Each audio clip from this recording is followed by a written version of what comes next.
최근 제주도가 수소 트램 도입을 위한 사전 타당성 연구 용역에서 경제성이 있다는 결론을 내리면서 제주시 도심 지역의 트램 도입이 본격적으로 추진되는데요. 이 제주의 교통과 생활 환경을 한꺼번에 바꾸게 될 트램이 실제로 어떤 길을 달리게 되는지 조인호 기자가 제주도가 선정한 트램 노선을 직접 따라가 봤습니다. 제주시 노영동에서 평화로로 가는 길목의 월산 정수장 부근. 이곳에 트램 차량 기지와 함께 렌터카와 버스로 갈아타는 대중교통 환승센터가 들어서게 됩니다. 트램은 이곳을 출발해 노영로를 따라 신제주 도심을 향해 달리게 됩니다. 노영 오거리 직전에서 동쪽으로 방향을 튼 트램은 연북로를 따라 연동 신시가지를 달리게 됩니다. 아파트와 상가가 밀집해 상주 인구가 많은 지역입니다. 연동 신시가지를 관통한 트램은 다시 북쪽으로 방향을 틀어 신제주 로터리를 향하게 됩니다. 제주 도청과 교육청 등 관공서와 업무시설이 밀집한 지역입니다. 트램은 곧이어 제주의 관문, 제주공항에 도착합니다. 노영동 차량기지부터 제주공항까지 5.77km를 11.9분 만에 달린다는 계획입니다. 1년에 3천만 명이 넘는 승객들이 드나드는 제주공항인데요. 바로 이곳이 제주시의 신도심과 원도심을 연결하는 트램 노선의 중심지 역할을 하게 됩니다.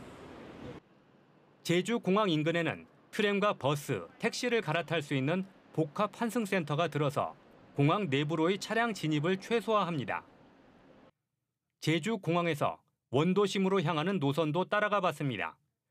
공항을 출발해 동쪽으로 달리던 트램은 용담 사거리를 지나 서문시장 앞을 통과하게 됩니다. 이곳을 지난 트램은 관동로와 중앙 사거리를 지나 동문시장 앞을 달리게 됩니다. 제주의 전통적인 핵심 상권이자 제주의 옛 모습을 간직한 문화유산들도 있어 관광객들이 많이 찾는 지역입니다.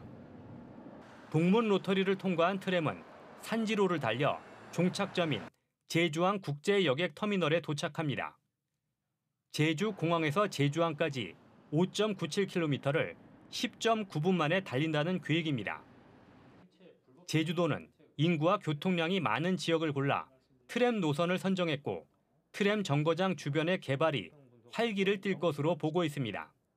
버스로 보면 한 30%, 33% 정도 되는 노선이기도 하고 관광객이 이제 주로 이용하는 부분도 있고 그 외에 이제 원도심과 연결하는 부분이 있어서 문제는 트램 전용 차로로 신제주 노선은 6개 차로 중 2개를, 구제주 노선은 4개 차로 중 1개를 사용하게 돼 교통 혼잡이 심해질 수 있다는 것입니다. 제주도는 트램 이용객이 늘면 승용차가 줄어 문제가 없다는 입장이지만 그렇지 않을 것이라는 주장도 있습니다. 주차장 유료화라든지 이런 것들이 비용 발생이 좀 부담이 돼야 운전자들이 차량을 놓고 대중교통을 이용하거든요. 근데 그런 정책이 같이 가지 않으면 트램으로 안 오죠. 트램이 개통되면 노선이 겹치는 버스는 승객이 줄어 노선을 조정해야 합니다. 버스 업체들이 승객이 많은 흑자 노선을 빼앗긴다며 반발하는 데다 버스 적자가 늘면 제주도가 그만큼 예산 지원을 늘려야 한다는 우려도 나오고 있습니다. MBC 뉴스 조인호입니다. 제주 녹색당은 논평을 통해 억지로 만들어낸 트램 경제 타당성을 누가 책임질 것이냐며 대형 개발 사업을 통해 민심을 얻으려는 정치를 끝내야 한다고 주장했습니다. 녹색당은 오영훈 도정이 트램만으로 경제 타당성이 기준을 넘지 못하자 환승시설 구축으로 간신히 맞췄지만 이 역시 원희룡 도정 당시 타당성 부족으로 중단됐다고 강조했습니다. 또 승객이 예측의 17%에 불과해 매년 수백억 원을 민간 사업자에게 물어준 김해 경전철 사례를 참고해야 한다고 덧붙였습니다.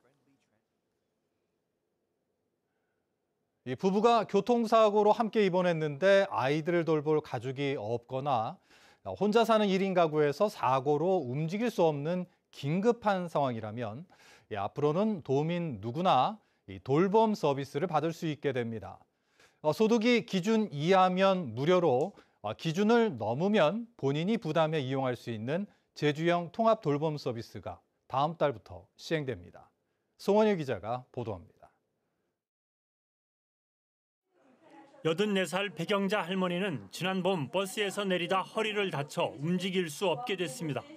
혼자 살다 보니 눈앞이 캄캄했지만 국가에서 제공하는 긴급 돌봄 서비스의 도움을 받을 수 있었습니다. 요양보호사가 와서 집안일을 모두 해결해 준 것입니다. 청소, 빨래, 식사 도움도 하고요. 병원도 동반하고 그래서 너무 좋았습니다. 그리고 앞으로도 또 그런 제도가 또 확대돼서 외로운 노인네들한테 좀 도움이 됐으면 좋겠습니다. 현재 제주도와 정부가 제공하는 돌봄 서비스는 노인 맞춤 돌봄과 아이 돌봄 등 18가지. 소득과 나이 등 자격 기준에 맞아야 이용할 수 있는 제약이 있습니다. 그러나 다음 달부터는 제주도민이면 누구나 돌봄 서비스를 받을 수 있게 됩니다. 제주도는 자격 기준이 안 돼 기존 돌봄 서비스를 받지 못하는 경우 청소와 빨래, 목욕 등 가사 지원과 식사 배달을 제공하는 틈새 돌봄 서비스를 시행합니다. 또 갑작스런 사고로 돌봐줄 사람이 없는 경우 도민 누구나 긴급 돌봄 서비스를 받을 수 있습니다. 서비스 이용은 질병, 사고, 장애 등으로 혼자 일상생활 수행이 어려우나 돌봐줄 가족이 없고 기존 돌봄 서비스를 이용할 수 없는 도민 누구나 이용할 수 있습니다. 틈새 돌봄은 기준 중위소득 85% 이하, 긴급 돌봄은 150% 이하면 무료로 기준 소득을 넘으면 본인이 부담해 이용할 수 있습니다. 가사 지원은 시간당 24,000원 이내, 식사 배달은 한 끼에 8,000원을 적용해 틈새 돌봄은 연간 150만 원 한도에서 긴급 돌봄은 60만 원까지 지원됩니다. 제주도는 올해 8억 원, 내년 40억 원의 예산을 확보해 시범 운영한 뒤 2025년부터는 방문 진료와 가정 내 방역, 이동 편의 지원 등 8가지 서비스로 확대할 계획입니다. MBC 뉴스 송원일입니다. 제주의 한 고등학교 교장이 자신의 말을 듣지 않은 교사를 업무에서 배제시키는 등 갑질을 하고 성희롱도 일삼았다는 신고가 2달 전 교육청에 접수됐는데요. 성고충 심의위원회 조사 결과 성희롱이 맞다는 결론이 나와 분리조치까지 됐는데 여전히 교장은 학교로 출근하고 있습니다. 김하은 기자입니다. 제주도 내 한 고등학교에 재직 중인 두 교사. 지난 7월 교사 3명은 교장의 갑질과 성희롱을 신고했습니다. 산산으로 서겠다는 이유로 학생들 앞에서 면박을 받았고 그 이후에 다른 교무실로 불러서 손가락질하며 그 식품안전관리법도법을 어겼다고 구성을 질렀다. 폭언도 서슴지 않았습니다. 모 선생님에는 고등학교 때 더 때렸어야 됐다. 그래가 너희들이 나를 기억한다. 이런 얘기들을 하시고. 제자였던 교사가 자신을 기억하지 못하자 이런 말을 내뱉은 겁니다. 청바지를 입었다고 나무라는 등 복장과 두발 지적도 잇따랐다고 말합니다. 출장을 갈 때면 업무 관련이 없는 젊은 여교사들을 꼭 대동하려 했다고도 설명했습니다. 한 선생님은 성희롱을 당했다며 신고했습니다. 제주도교육청은 지난달 갑질 신고에 대해 전수조사를 벌였고 학교 내에선 성고충 심의위원회도 열려 성희롱이 맞다는 결론도 나왔습니다. 이후 교육청은 교장을 신고한 교사들과 다른 건물에서 근무하도록 조치했지만 교사들의 불편과 불안은 가중되고 있습니다. 학교장은 현재 피해 신고 선생님들을 허위사실 적시 명예훼손과 무고죄로 각각 고소한 상태입니다. 도내 교육단체는 이에 대해 도교육청 앞에서 기자회견을 열고 적극적인 후속 조치를 촉구했습니다. 더 이상의 방관과 외면이 아니라 지금이라도 직위해제 조치를 내리고 징계위원회를 열어 교장의 중징계를 의결하도록 해야 한다. 교육청은 현재 감사 중인 사안이고 감사 결과가 나오는 대로 징계 의결권을 행사하고 피해 선생님들에 대해선 심리, 법률 상담 지원에 나서겠다고 밝혔습니다. 한편 해당 학교 교장의 입장을 듣기 위해 학교에 찾아갔지만 교장은 입장을 밝히기 어렵다고 만남을 거부했습니다. MBC 뉴스 김하은입니다. 제주 4.3 사건을 역사 교과서에 올바르게 수록하기 위해서는 제주 4.3 관련 연구기관이 교과서 집필자들과 적극적인 교류와 소통을 해야 한다는 의견이 제시됐습니다. 제주학생문화원에서 열린 2022 개정교육과정 역사교과서 4.3 기술 명시를 위한 포럼에서 주진호 상명대 역사 콘텐츠학과 명예교수는 지속적인 소통으로 교과서 집필에 필요한 자료를 개발하고 제공할 필요가 있다고 밝혔습니다. 또 교육청 차원에서 4.3의 표준 강의 자료를 마련하고 교사들의 교육과 지도에 자율성을 보장해야 한다고 제언했습니다. 음주운전 신고포상제 부활 일주일 만에 14건이 적발됐습니다. 제주경찰청에 따르면 신고포상제가 시행된 지난 11일부터 일주일 동안 접수된 의심 신고는 134건으로 이 가운데 11건이 면허 취소, 3건은 면허 정지였습니다. 음주운전 신고포상제는 음주운전 의심 차량을 신고해 면허 취소 수준으로 확인되면 5만 원, 면허 정지의 경우 3만 원을 지급하는 제도로 11년 만에 부활됐습니다. 덜 익은 극조생 감귤을 수확해 판매하려던 농가가 단속에 적발됐습니다.